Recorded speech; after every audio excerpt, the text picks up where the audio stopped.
അത്യുത്തര കേരളത്തിലെ കാവുകളിലും കഴകങ്ങളിലും ഇനി പൂരക്കളിയുടെ നാളുകൾ. കണ്ടോത്ത് ശ്രീ കുറുമ്പ ഭഗവതി ക്ഷേത്രത്തിൽ പൂരോത്സവത്തിന്റെ ഭാഗമായുള്ള പ്രാരംഭ ചടങ്ങുകൾക്ക് തുടക്കമായി.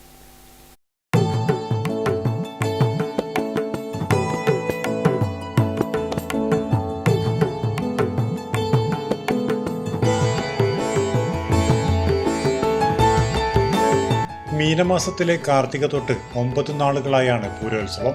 ക്ഷേത്രങ്ങളും ദേവസ്ഥാനങ്ങളും പൂരത്തിനായുള്ള തയ്യാറെടുപ്പിലാണിപ്പോൾ. പൂരോത്സവത്തിന്റെ ഭാഗമായുള്ള പൂരക്കളി, മറത്തുകളി എന്നിവയുടെ പ്രാരംഭ ചടങ്ങുകൾക്കും തുടക്കമായി. നേരത്തെ തീരുമാനിച്ചുറപ്പിച്ച പ്രകാരം കണ്ടോത്ത് ശ്രീ കുറുമ്പ ഭഗവതി ക്ഷേത്രത്തിലെ പണിക്കരായി പിലിക്കോട് UK പവിത്രൻ പണിക്കരെ കൂട്ടിക്കൊണ്ടുവരുന്ന ചടങ്ങ് നടന്നു. വർഷങ്ങൾക്ക് മുന്നേ തന്നെ പണിക്കന്മാരെ ക്ഷേത്രങ്ങൾ നിശ്ചയിക്കാറുണ്ട്. കുംഭമാസത്തിൽ ക്ഷേത്രത്തിലെ കുറിയുമായി ആചാരക്കാർ പണിക്കരുടെ വീട്ടിൽ പോയി കൂട്ടിക്കൊണ്ടുവരുന്ന ദിവസം നിശ്ചയിക്കും. ആ ദിവസം കാവിലെ കൂട്ടായിക്കാർ ക്ഷേത്രത്തിലെ മുദ്രയുമായി ആചാരക്കാരെയും സമുദായക്കാരെയും ബാല്യക്കാരെയും കൂട്ടി പണിക്കരെ കൂട്ടാൻ പോയി.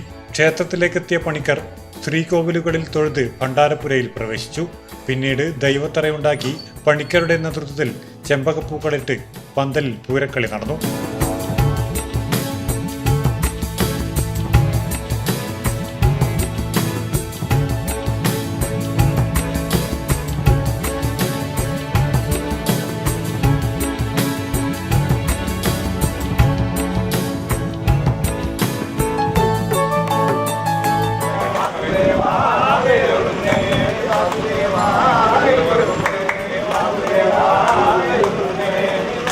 Network news Payyanur.